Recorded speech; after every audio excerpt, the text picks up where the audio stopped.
Hello बच्चों, क्या हाल चाल। तो आगे हैं आपके अभिषेक भैया। तो आज आपको अभिषेक भैया कराएंगे क्लास 10 के जितने भी फार्मूलाज हैं उसके रिलेटेड जो भी कंसेप्ट्स हैं, ट्रिक्स हैं, तो आज आपको अभिषेक भैया वो सब कराएंगे। तो पूरी एनर्जी के साथ इसको करना है, ठीक है। समझ आया। और एक और बात यार, इतनी मेहनत से वीडियो बनती है तो यार लाइक और सब्सक्राइब कर दिया, ठीक है। तो स्टार्ट करते हैं, ठीक है। तो पूरी ताकत से करना है, ठीक है। तो क्या है, स्टार्ट करते हैं। तो पहला चैप्टर जो तुम्हारा है वो है रियल नंबर्स, ठीक है। उसमें क्या है, एचसीएफ एलसीएम, ठीक है। तो एचसीएफ इंटू एलसीएम किसके बराबर होता है, one number into second number, ठीक है। ये तो बेसिक है, ठीक है। उसके बाद क्या है इस चैप्टर में, जब भी एचसीएफ एलसीएम निकालना है तो कैसे निकालना है। कोई बच्चे क्या करते हैं, सिंगल सिंगल करते हैं, 12 का अलग निकालेंगे, 15 का अलग निकालेंगे, 21 का अलग निकालेंगे। नहीं, इकट्ठा निकाल देना है। जैसे देखो इधर 2 6 12 15 21 ऐसे रहा, 2 3 6 15 21 ऐसे रहा। एचसीएफ कैसे निकालना है, जिससे सारी टर्म्स एक ही बार में जाएंगी। जैसे इधर देखो 3 1 3 3 5 15 3 7 21, फिर 5 सिंगल है, फिर 7 आ गया, ठीक है। इसमें देखो जिससे एक ही बार में सारी टर्म्स गई हैं, तो वो कौन सा है, 3 3 1 3 5 3 7। और कोई भी इसमें ऐसी कोई टर्म नहीं है जिससे एक ही बार में गए। देखो 2 6 12 पर 15 21 नहीं गया, 2 में 3 गया पर 15 21 नहीं गया।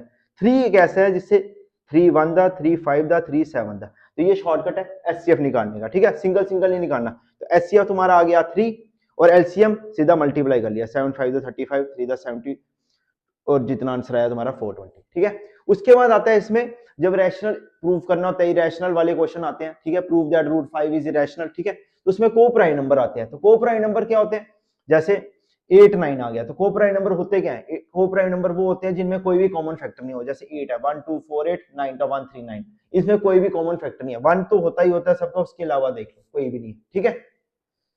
तो उसके बाद एक मैंने और लिखा है नंबर एचसीएफ एलसीएम के लिए 8 9 25, ठीक है। इसमें देखो 2 4 द 8 9 ऐसे रहा, 25 2 2 द 4 9 25 ऐसे रहा, 2 1 द 2 9 25 ऐसे रहा, 3 1 द 3 3 द 9 25 ऐसे रहा, 3 1 द और 5 1 द।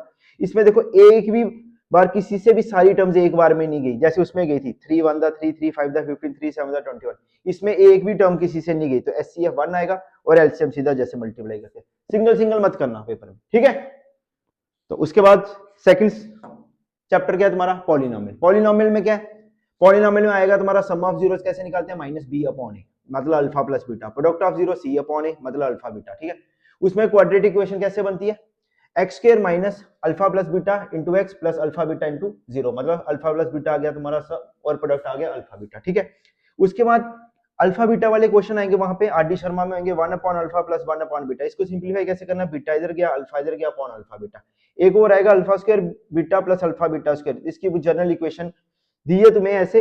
तो उसको कैसे करना है, तुम्हें अल्फा बीटा कॉमन ले लेना है, अंदर क्या है अल्फा प्लस बीटा, तो अल्फा बीटा निकाल लेना। कैसे निकलेगा, minus B alpha beta, sorry alpha beta कैसे निकलेगा, सी अपॉन ए, और अल्फा प्लस बीटा कैसे निकलेगा, माइनस बी अपॉन ए, ठीक है। वैल्यू दी होगी तुम्हें, वहां से निकाल के सब्स्टिट्यूट कर लेना, बस सिंपलीफाई करने आना चाहिए तुम्हें, ठीक है।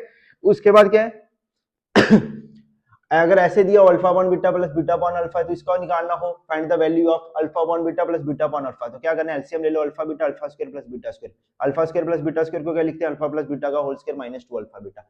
उसके बाद अल्फा माइनस बीटा का whole square, alpha plus beta का whole square minus 4 alpha beta. Alpha cube plus beta cube को कैसे लिखते हैं, अल्फा प्लस बीटा का whole cube minus 3 alpha beta alpha plus beta. Alpha 4 plus beta 4 alpha square plus beta square का whole square minus 2 alpha beta का whole square. उसके बाद क्या है, 2.1 में था कि कितने जीरोस हों, ठीक है। तो जहां जहां ये एक्स एक्सिस को कट करेगा, एक इधर कट किया, एक इधर, तो उतने जीरो, कितने जीरोस आ गए, 3। और जीरोस को और रूट्स कंफ्यूजन है ना, जीरोस और रूट्स एक ही चीज होती है, ठीक है। मैं ज्यादा टाइम वेस्ट नहीं तुम्हारा करवाऊंगा, तुम्हारा भी टाइम वेस्ट बड़ा, इस टाइम बड़ा क्रूशियल है, तो मैं बोल रहा हूँ जल्दी जल्दी हो जाए तुम्हारी रिवीजन, ठीक है। तो नेक्स्ट करते हैं लीनियर इक्वेशन। लीनियर इक्वेशन में क्या है, सब्स्टिट्यूशन मेथड है, एलिमिनेशन मेथड है। उसके बाद क्या है, a1 upon a2 equal to not equal to b1 upon b2 हो तो क्या होता है, ग्राफ कैसे बनेगा, intersecting lines, number of solution, unique solution, consistency of the system consistent. और जब a1 upon a2 equal to b1 upon b2 not equal to c1 upon c2 है तो parallel lines, number of solution, no solution, inconsistent. तो ये table याद कर लेना, ठीक है। उसके बाद क्या है, क्वाड्रेटिक इक्वेशन। क्वाड्रेटिक इक्वेशन में क्या है, डिस्क्रिमिनेंट कैसे निकालते हैं, d equal to B square minus 4ac। Roots निकालने का फार्मूला है minus B plus minus square root of d upon 2 है, ठीक है। उसके बाद d, अगर d की वैल्यू, डिस्क्रिमिनेंट की वैल्यू 0 से बड़ी आती है तो डिस्टिंक्ट रेयर रूट्स है। d की वैल्यू अगर 0 आती है तो 2 इक्वल रेयर रूट्स है। और d की वैल्यू अगर नेगेटिव में आती है, मतलब -1 -2 कुछ भी आती है, तो नो रेयर रूट्स, ठीक है। उसके बाद क्या है, उसके बाद है तुम्हारा एपी, ठीक है। एपी में क्या है, ए एन का फार्मूला क्या होता है, A plus N minus one into D. S N कैसे निकलेगा, N by two two A plus N minus one into D. S N equal to N by two A plus L, ठीक है। उसके बाद अगर इसमें 20 डालें, A 20 equal to A plus 20 में से 1 निकाला तो 19 डी। 31 डाला तो ए 31 इक्वल टू ए प्लस 31 में से 1 निकाला तो 30 डी। ए 4 निकाला तो ए प्लस 4 माइनस 1 3 डी, ठीक है। तो उसके बाद एक चीज और, अगर तुम्हें इसमें बॉक्स है जैसे 3, फर्स्ट टर्म दिया है और थर्ड टर्म दिया है, तो बोल रहा है सेकंड टर्म निकालो, तो सिंपल है कैसे करना, बी सेकंड टर्म निकालनी होगी तो a प्लस सी अपॉन 2, मतलब 2 प्लस 26 कितना हुआ 28, 2 प्लस 26 28 अपॉन 2 किया तो कितना आ गया 14 आ गया, ठीक है। उसके बाद क्या है, ये सारी जो टर्म्स है ए डी एन जो भी है क्या है ये सारे, ए क्या है तुम्हारी फर्स्ट टर्म, एन है नंबर ऑफ टर्म्स, डी है कॉमन डिफरेंस, एस एन है सम ऑफ एन टर्म्स और एल है लास्ट टर्म, ठीक है।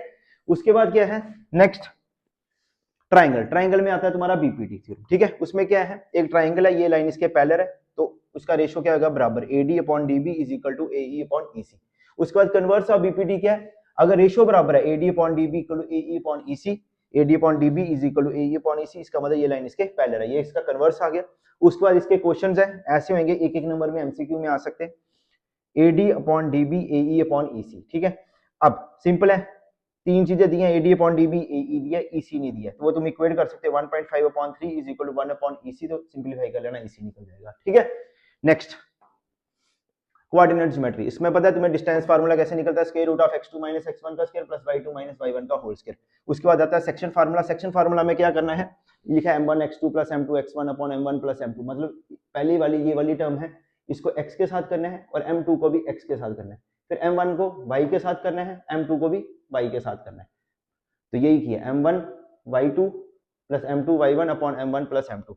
उसके बाद आ गया मिड पॉइंट फार्मूला, वो कैसे होता है x1 plus x2 upon 2 y1 plus y2 upon 2, ठीक है। सिंपल ये आ गया x1 plus x2 upon 2 y1 plus y2 upon 2, ठीक है। ये आ गया तुम्हारा कोऑर्डिनेट ज्योमेट्री, ठीक है। उसके बाद सर्कल, सर्कल में क्या है बेसिक चीजें, इसको बोलते हैं कॉर्ड, ये जो पूरा इंटरसेक्ट करके जा रही है इसको बोलते हैं सीकेंट, और ये है तुम्हारा टेंजेंट जो सर्कल को एक पॉइंट पे टच करता है इसको बोलते हैं पॉइंट ऑफ कांटेक्ट, और ये 90 डिग्री का एंगल बनाता है, ठीक है। उसके बाद तुम्हारी जो इसमें सबसे मेन है थ्योरम है, the length of tangent drawn from an external point to a circle are equal, मैंने स्टेटमेंट लिखा है, ठीक है। उसमें क्या है, मतलब ये प्रूफ करना है कि जितना पी क्यू है उतना पी आर, ठीक है। उसके बाद इसमें एक और चीज है कि टेंजेंट जब भी ड्रॉन होता है एक्सटर्नल पॉइंट से तो वो सबटेंड करते हैं equal angle at the centre, ठीक है। वो मैंने लिखा नहीं है, वो मैंने ओरली बोल दिया तुम्हें, ठीक है। ये एक राइट एंगल ट्राइंगल है, इसको मान लिया मैंने रेफरेंस एंगल, इसके सामने वाला हो गया ये परपेंडिकुलर और ये हो गया बेस और ये हो गया हाइपोटेन्यूज।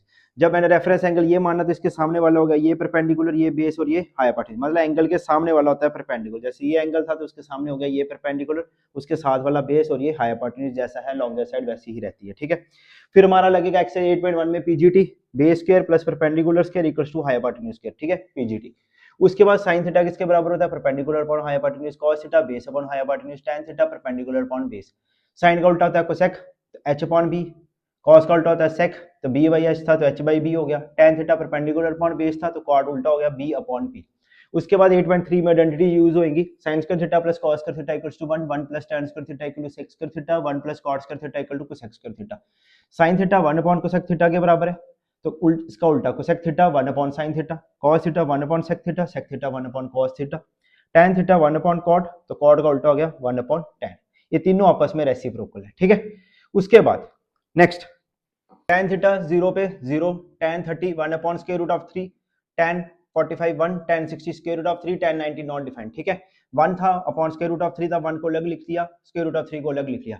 जब tan का ऐसा देख लो, न्यूमिनेटर को न्यूमिनेटर से डिवाइड किया, sin अपॉन cos 0 बाई 1 0, इसके न्यूमिनेटर को इसके न्यूमिनेटर से डिवाइड किया, 1 अपॉन स्क्वायर रूट ऑफ 3 तो 1 upon square root of 3, 1 upon 1 1, root 3 upon 1 root 3, 1 by 0 not defined, ठीक है। उसका नॉट डिफाइंड इधर इधर इधर इधर आएगा, पहले दो में नॉट डिफाइंड यूज नहीं होगा, ठीक है। और cos का उल्टा sec है, sin का cosec है, tan का cot है, ठीक है। जैसे cos 60 डिग्री था तो 1/2, तो sec का उल्टा जाएगा 1/2 का उल्टा हो गया 2, ठीक है। tan का 1 बाई स्क्वायर रूट ऑफ 3 था तो cot का क्या हो जाएगा 1 बाई स्क्वायर रूट ऑफ 3 का उल्टा क्या हो जाएगा स्क्वायर रूट ऑफ 3, ठीक है। उसके बाद area related to circle, area related to circle में क्या है, एरिया ऑफ सेक्टर कैसे निकलता है, pi R square theta upon 360, मतलब ये एरिया ऑफ सेक्टर निकाले, ये माइनर सेक्टर है और ये मेजर सेक्टर है, ठीक है। उसके बाद लेंथ ऑफ आर कैसे निकलती है, 2 pi R theta upon 360। Area of sector जब एंगल नहीं दिया हो तो लगता है फार्मूला 1/2 LR, लेंथ दिया है रेडियस दिया है तो सिंपल निकाल सकते हैं 1/2 LR जब एंगल गिवन नहीं है, ठीक है। उसके बाद सर्कमफ्रेंस ऑफ सर्कल क्या है 2 pi R, area of circle pi R square, ये आ गया तुम्हारा माइनर सेगमेंट ये चीज, और ये आ गई तुम्हारी मेजर सेगमेंट, ठीक है, इजी। उसके बाद सरफेस एरिया वॉल्यूम, उसमें क्या है सरफेस एरिया ऑफ क्यूबॉइड का क्या formula 2 × LB + BH + LH, volume of cube side का cube, curved surface area of cone pi R L, curved surface area of hemisphere 2 pi R square, curved surface area of sphere 4 pi R square, slant height कैसे निकलती है square root of r square + h square, ठीक है। उसके बाद curved surface area of cylinder 2 pi R h, volume of cuboid length into breadth into height, ठीक है। उसके बाद वॉल्यूम ऑफ सिलेंडर क्या है pi R square h, volume of cone 1/3 pi R square h, volume of sphere 4/3 pi R cube, volume of hemisphere 2/3 pi R cube, ठीक है, समझ आया। उसके बाद स्टैट्स, उसमें क्या है मीन मीडियन मोड, ठीक है। तो मीन कैसे निकलते हैं, जैसे नंबर दिए हैं ये तुम्हें, ठीक है, 0 to 2, 2 to 4, 4 to 6, 6 to 8, ठीक है। ये तुम्हारा आ गया और ये आ गया तुम्हारा फ्रीक्वेंसी, ठीक है, 1 2 1 5 6 जैसे जो भी है, ठीक है।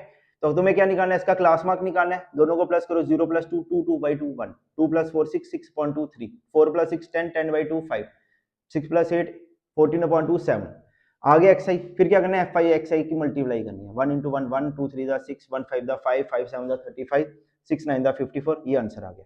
फिर इस जो आया तुम्हारा समीशन किया, समीशन का मतलब प्लस करना है, fi xi का प्लस किया 162 आ गया, ठीक है, summation of fi xi 162 upon summation fi का किया, इसका भी सम किया तो डिवाइड कर दिया, सिंपल, ठीक है। उसके बाद मोड निकालना है, मोड कैसे निकालते हैं सिंपल है, इसमें सबसे हाईएस्ट वैल्यू देखनी है, हाईएस्ट वैल्यू क्या है सबसे ज्यादा 61, ये आ गया तुम्हारा 61, इसको बोलते हैं f1, क्या बोलते हैं f1, इसके पीछे वाले को क्या बोलते हैं f0, क्या बोलते हैं f0, वो कितना आ गया 52, और इसके आगे वाले को बोलते हैं f2, मतलब ये तुम्हारा f1 है, ये तुम्हारा f0 है, और ये तुम्हारा f2 है।